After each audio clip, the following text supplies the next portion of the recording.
Esta semana que estamos estudiando el tema general, entender el sacrificio, hay un tema que es crucial en las Escrituras que necesitamos comprender bien y es el tema del Cordero de la Pascua. Y gracias a Dios que nuestro pastor Dani Perla nos acompaña porque vamos a poder profundizar en este tema, preguntarle algunos elementos, porque pareciera que cuando hablamos de sacrificios a veces olvidamos algunas partes cruciales y algunos elementos cruciales de esto, y por eso es tan importante esta lección de esta semana. Así que vamos a orar pidiendo la dirección de nuestro Dios. Bondadoso Padre, hoy venimos ante tu presencia para suplicar sabiduría a la hora de aprender de tu palabra.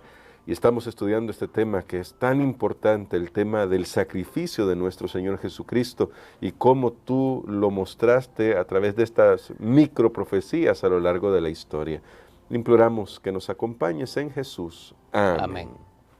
Para este día, pastor, me llama mucho la atención porque, lo decía hace un momento, parece que ese tema del Cordero Pascual o de la Pascua no lo recordamos mucho, sino solamente cuando llega el momento de lo que se conoce hoy modernamente como la Semana Mayor, Semana Santa, que cae en periodo pascual. Es más, hasta se llama así, ¿no? La Semana de la Pascua, hay Domingo de Pascua. Pero cuando hablamos de la Pascua, del término bíblico o de lo que implicaba esto, recuerdo lo que dice Pablo allá en 1 Corintios, que Cristo, nuestra Pascua, ya fue sacrificada por nosotros. Y eso me hace pensar en la primera Pascua del mundo. ¿Por qué es tan importante, pastor, entender este tema de la Pascua? ¿Qué implicaciones tiene y cómo el Cordero Pascual señalaba al Señor Jesús? Bueno, creo que este es un tema fundamental en las Escrituras porque lleva la idea de lo que Dios instituyó desde el principio, un sistema de sacrificio donde las personas iban a poner su fe en un Redentor. La primera Pascua surgió o inició cuando el pueblo de Israel iba a ser liberado de la esclavitud de Egipto. Noten qué importante, iba a ser liberado de la esclavitud de Egipto, que habían estado allí por muchos años. Entonces Dios les da una orden que ellos deben sacrificar un cordero. Entonces hay una palabra, Dios dice, la sangre, van a hacerse una cierta provisión, van a comer el cordero, pero van a hacer una provisión de sangre, la van a poner en las puertas, porque va a haber un ángel destructor, y cuando vea la sangre va a pasar por alto, va a pasar sobre esa casa, no va a haber destrucción. Entonces, allí nosotros comenzamos a ver la importancia del sacrificio de ese cordero, de la sangre. ¿Por qué? Porque significaba que iba a ser liberado de la destrucción que estaba viniendo. Ahora, hay algo que yo noté estudiando esta lección y realmente nunca me había puesto a pensar en eso, pero hoy, estudiando la lección, o sea, hoy que estamos esta semana estudiando la lección, se me vino a la mente una pregunta. ¿Por qué, si el pueblo de Israel estaba cautivo, si ellos eran las víctimas, los egipcios eran aquellos que pues ponían pesadas cargas sobre el pueblo de Israel, ¿por qué Dios también incluso le dice, si en un hogar israelita no hay sangre, no existe esa mancha de sangre en el dintel de esa casa, yo lo voy a, bueno, en este caso el primogénito es el que iba a morir, que ya vamos a ver por qué. Y entonces la pregunta es, ¿por qué si Dios simplemente quería liberarlos y más bien castigar a los egipcios y no a los israelitas?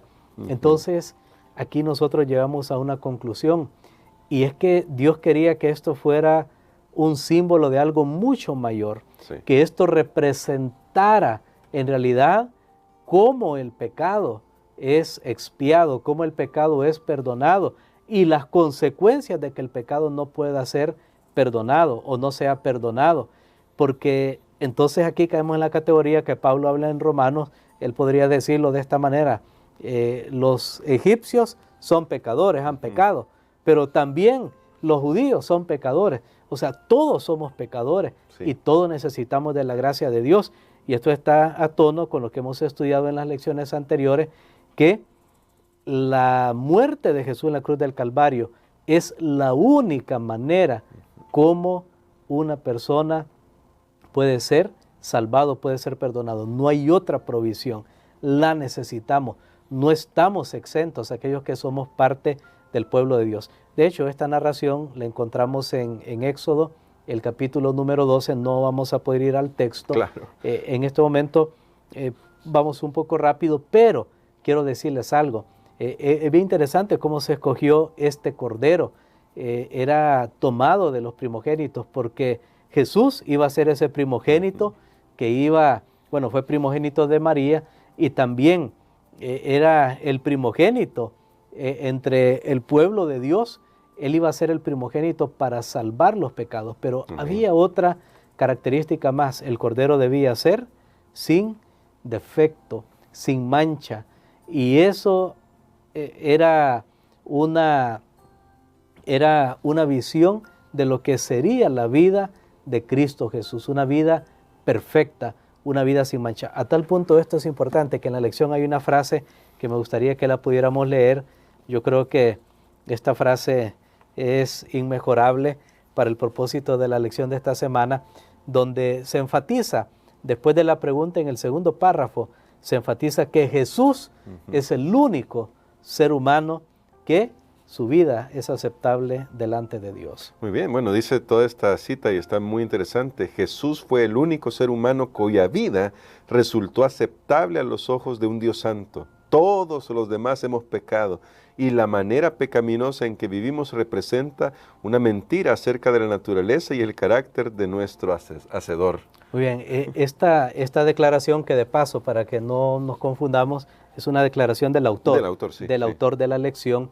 Él dice, Jesús es el único ser humano cuya vida resultó aceptable a los ojos de Dios. O sea, es el único que ha cumplido con todas las normas, todos los requisitos, todas las leyes, desde su nacimiento hasta su muerte en la cruz del Calvario. Por lo tanto, Él es nuestro sustituto. Él es nuestro sustituto en la obediencia, en una vida santa. Él es nuestro sustituto y por eso Él es nuestro Salvador, por eso Él es nuestro mediador, es nuestro abogado, es nuestro juez. ¿Por qué? Porque Él es el único que vivió una vida santa. Recordemos que, y me llama la atención que dice nuestras vidas, más bien nuestras vidas, ¿qué representan? Representan un fracaso de lo que Dios quería. En la Biblia dice que Dios creó al hombre para gloria de Él. Entonces, cuando miramos la vida de cada ser humano, la pregunta es, ¿los seres humanos reflejamos la gloria de Dios? No. Entonces el diablo bien señala a Dios y le dice, mira, tú eres mentiroso, tú dices que creaste al ser humano para tu gloria y mira cómo viven los seres humanos. Y por eso Satanás se deleita, se emociona en degradar al hombre, al ser humano, para acusar a Dios. Claro. Y para decirle, mira lo que los seres humanos son y tú dices que los has creado para tu gloria. Pero hubo un día que al diablo se le acabó la sonrisa, se le acabó la burla y fue cuando él vio a Jesús desde su niñez, su juventud, su vida adulta, desde su concepción, su nacimiento, absolutamente todo. Él fue sin pecado y Él fue perfecto. Amén. Y entonces Jesús viene a representar lo que los seres humanos seríamos si el pecado no hubiera entrado. Hablando en la parte moral, en la parte ética, en la columna vertebral moral, porque físicamente sabemos, y esto es lo que la Biblia dice, que físicamente Jesús asumió el desgaste que ya había de 4,000 años de pecado. Y esto es lo que algunos confunden y piensan que cuando se habla de esas debilidades de Jesús, está hablando de la parte moral, ética, pero no. Jesús fue un ser sin pecado y podía aptamente ser ese cordero y representarnos, ser ese sustituto por cuya muerte nosotros podemos ser perdonados. Amén. Miren qué interesante esto, porque nos hace pensar un poco en que esa actitud de condenación, de crítica, de señalar a los demás por los pecados que cometen, solamente hace que se repite el mismo espíritu de Satanás en nuestras vidas, que no es el espíritu que Dios quisiera que tengamos, que no estamos hablando aquí de no hacer las cosas en orden. Pero pastor, conectando ese tema con el gran tema de todo el trimestre, que es las profecías, me gustaría leer 2 textos, porque siempre con lo que ya nos ha dicho nuestro pastor, mantenga en mente lo que nos ha dicho nuestro pastor, pero cuando vamos a Isaías 53, aquí se nos presenta una visión tremenda del siervo sufriente. No vamos a leer todos los pasajes, sino solamente unos versículos que hablan justamente del Cordero. Y me llama la atención, pastor, porque cuando vamos a Isaías 53, los versos 7 y 8 dice así: angustiado él y afligido, no abrió su boca, como cordero fue llevado al matadero, y como oveja delante de sus trasquiladores, enmudeció y no abrió su boca. Por cárcel y por juicio fue quitado, y su generación, ¿quién la contará? Porque fue cortado de la tierra de los vivientes, y por la rebelión de mi pueblo fue herido. Pero cuando vamos a Apocalipsis, que esto me resulta impresionante, esta misma escena o estas palabras, esta imagen del cordero que está siendo inmolado, que aquí en Isaías 53 parecen como una derrota, pastor, sinceramente. Parece que está haciendo, y se ha dicho ya, nuestro pastor no lo ha dicho, se está haciendo algo totalmente injusto. En Apocalipsis capítulo 5 se nos presenta desde otra perspectiva. Y en el versículo 6 y 7 dice así: y miré y vi que en medio del trono y de los 4 seres vivientes y en medio de los ancianos estaba en pie un cordero como inmolado, que tenía 7 cuernos y 7 ojos, los cuales son los 7 espíritus de Dios enviados por toda la tierra, y vino y tomó el libro de la mano derecha del que estaba sentado en el trono. Y esto está precedido por esa expresión de que no había nadie digno de tomar ese libro, pero el Cordero es digno. Cómo todo esto está conectado con toda la profecía bíblica y que nos muestra la gran victoria de nuestro Señor Jesucristo a través de la cruz. Bueno, realmente, aunque vamos a estudiar un poco más acerca especialmente de esta visión de Apocalipsis, nosotros nos damos cuenta de algo. Jesús cumple con las condiciones de ese Cordero Pascual, porque el pueblo de Israel fue y tomó, imagínense si Dios les hubiera dicho, bueno, para poner allí en la puerta, ustedes van a ir a buscar un leopardo, un tigre. ¿Cuántos hubieran sido capaces de ir a encontrar un animal de eso? Bueno, o de retenerlo para sus propósitos, hubiera sido muy difícil. Sin embargo, Jesús se presenta como un cordero, porque significa que Él se entregó, se ofreció, derramó su vida. Cuando dice derramó su vida, es que Él iba a dar su sangre, su vida física la iba a dar por este mundo. Por eso es que en Isaías se presenta como un cordero el cual es herido, es maltratado, es golpeado. El cordero no hace nada, no se defiende. Recordemos cuando Jesús fue apresado y llegaron y él bien podía defenderse. Incluso sus discípulos estaban esperando, Judas mismo que lo entregó, estaba esperando que él se defendiera, pero él no lo hizo. Él no lo hizo, y no porque no tenía el poder de hacerlo, sino porque él sabía que era la única manera en la que él podía salvar a los seres humanos. De paso, el símbolo era tan completo que cuando Jesús murió, precisamente en ese momento estaba celebrándose la Pascua. Sí. Se estaba celebrando la Pascua. Y tanto allá en el libro de Éxodo, bueno, nos damos cuenta cuando la Pascua fue instituida, que se iba a sacrificar el cordero, dicen unas versiones, entre las 2 tardes, o sea, a la tarde, o algunos creen al caer la noche, y precisamente Jesús murió un viernes de tarde. Entonces él era realmente el antitipo, o sea, el cumplimiento de ese Cordero Pascual. Amén. Que los israelitas habían ofrecido allá en Egipto. Pero más adelante, en esta visión del libro de Apocalipsis, nosotros nos damos cuenta que Jesús está ahora en la escena de la corte celestial, del trono celestial, donde mora Dios, y Él aparece ahí de pie como un cordero que ha sido inmolado.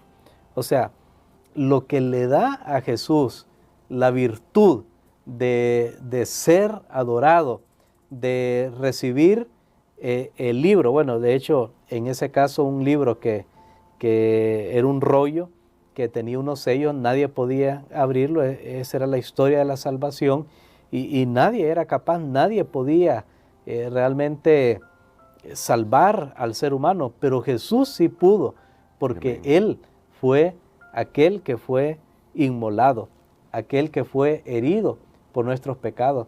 Y esto me hace ver que Dios está ganando esta guerra a través del amor, Amén. no a través de la coerción, no a través de la fuerza.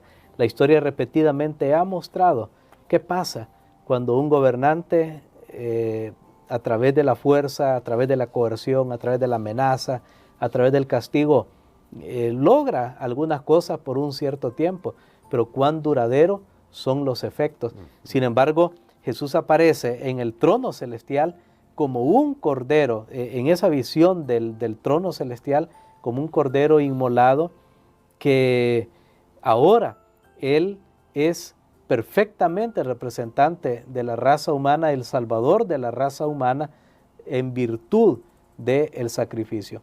El versículo 9 lo dice más adelante, vamos a leer el versículo 9 y 10. Y dice, y cantan un nuevo cántico diciendo, digno eres de tomar el libro y de abrir sus sellos, porque tú fuiste inmolado y con tu sangre nos has redimido para Dios de todo linaje y lengua y pueblo y nación, y nos has hecho para nuestro Dios reyes y sacerdotes, y reinaremos sobre la tierra. Muy bien, maravilloso lo que la muerte de Jesús ha cumplido por cada uno de nosotros.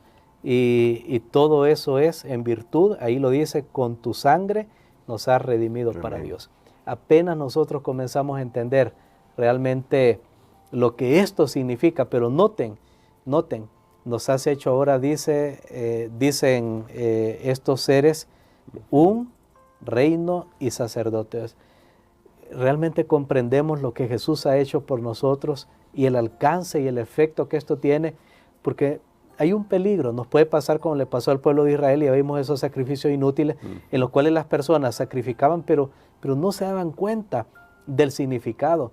Y nosotros bien fácil podemos decir, sí, sin derramamiento de sangre no hay remisión de pecado, sí, Jesús vino y murió por nosotros, pero hasta ahí, pero entendemos el alcance, el alcance, mire, estos seres celestiales ya estaban ahí en el cielo y decían, nos has hecho para nuestro Dios un reino y sacerdote y reinaremos sobre la tierra. La muerte de Jesús tiene un alcance transformador. Amén. Más allá de lo que nosotros podemos entender, y es llevarnos a nosotros hasta la presencia de Dios mismo. Amén. Es lo que Jesús promete a la iglesia en los últimos tiempos: el que venza se sentará conmigo en mi trono. Dios promete eso. Y esta visión, que no tenemos ahora el tiempo de ahondar, es una visión que une el cielo y la tierra. Y es una visión que muestra que la muerte de Jesús en la cruz del Calvario no solo ha sido para redimir al ser humano, sino a todo el universo de Dios, de las mentiras, de las acechanzas de Satanás, del gran engañador. Alabamos a Dios porque el Cordero ha sido inmolado y es digno ahora de toda alabanza y adoración. Amén. Pero me gustaría terminar con una reflexión para nosotros, pastor. Usted dijo antes, Jesús es el único perfecto, y bueno, leímos esa cita, el único perfecto, pero al aceptar lo que Dios ha hecho y el llamado que nos hace y esta gran esperanza que nos da, ¿podemos nosotros llegar a reflejar el carácter de Jesús aquí en esta tierra? ¿Y cómo lo podemos hacer? Bueno, es lo que estaba mencionando, el alcance de la salvación de Jesús no solo es que Él perdona mis pecados, sino que me da poder para vivir una vida nueva. Y somos llamados a ser obedientes a Él, a ser fieles como Él ha sido, pero recordemos que siempre la base de nuestra salvación radicará no en lo que nosotros hacemos, sino en lo que Cristo ha hecho por nosotros, que esa es la gran diferencia. Y hay un matiz, hay una línea que si no nos cuidamos, en un momento podemos llegar a pensar incluso que que ahora las personas que estarán de pie cuando Cristo venga es en virtud de sus vidas perfectas, de que ellos son vencedores. Y no hay duda que Dios está haciendo una gran obra y va a ser una obra maravillosa al cierre de la historia de este mundo, donde el mal mostrará todos sus colores, el bien mostrará todos sus colores, y lo que la gracia de Dios es capaz de hacer en la vida de las personas. Pero nunca olvidemos que la base de nuestra salvación siempre es y será el sacrificio de Cristo Jesús por cada uno de nosotros. Amén. Así que queremos invitarle a que ponga su fe en Jesús. Y queremos que nuestro pastor ore por nosotros para que hoy nuestro corazón sea enternecido y miremos al único que es digno en el universo. Amén. Padre, te doy gracias, Señor, en esta hora por la vida. Gracias porque tú nos das este maravilloso regalo de la salvación por el Cordero que fue inmolado. Cuánto le debemos a Él, Señor. Cuán responsables somos del sufrimiento de ese Cordero perfecto y sin mancha. Te pedimos, Señor, que nos perdones. Te pedimos que nos ayudes para reconocer nuestra necesidad que tenemos de Él y que es nuestra única solución y remedio y salvación. En el nombre de Jesús. Amén.